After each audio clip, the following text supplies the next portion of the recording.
السلام عليكم. هاد السله هادي كان فيها النحل باطي شويه الحال وبقات دابا ما فيها والو. غادي نشدها ان شاء الله ونشطبها مزيان.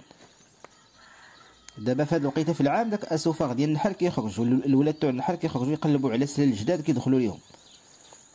غادي نشد دابا هاد السله ان شاء الله ونشد هاد الكركاز هذا الربيع هذا اللي كينوض فيها هاد النوار الصفر راه مزيان. الا بتشطب به هذيك السله كيعطي واحد الريحه زوينه بزاف.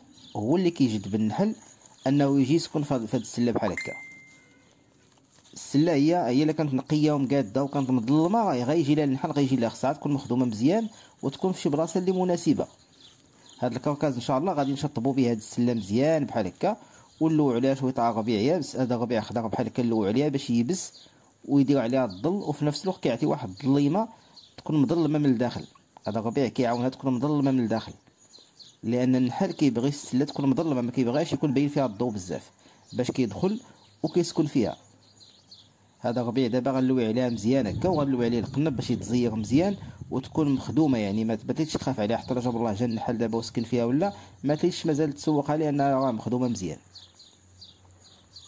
هذا الربيع دابا غيحميها ان ما يدخل لها حتى شي حاجه وتبقى ديما نقيه وتبقى مزيانه.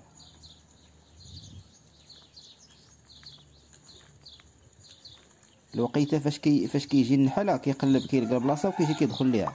هاد الغطايه ديال السله هي ديال العود، ودابا غادي نعصر عليها شويه ديال الحامض ونقيها مزيان باش تعطي واحد الريحه زوينه، باش النحل انه يلقى ريحه مزيانه ويدخل يسكن فيها.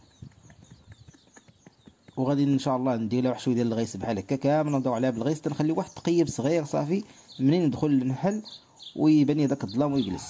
وغادي ندخلها لهاد الشجره ان شاء الله في التحت ديالها كاع، فواحد البلاصه عاليه شويه على الارض ولكن ما عاليش بزاف، وان شاء الله يجيب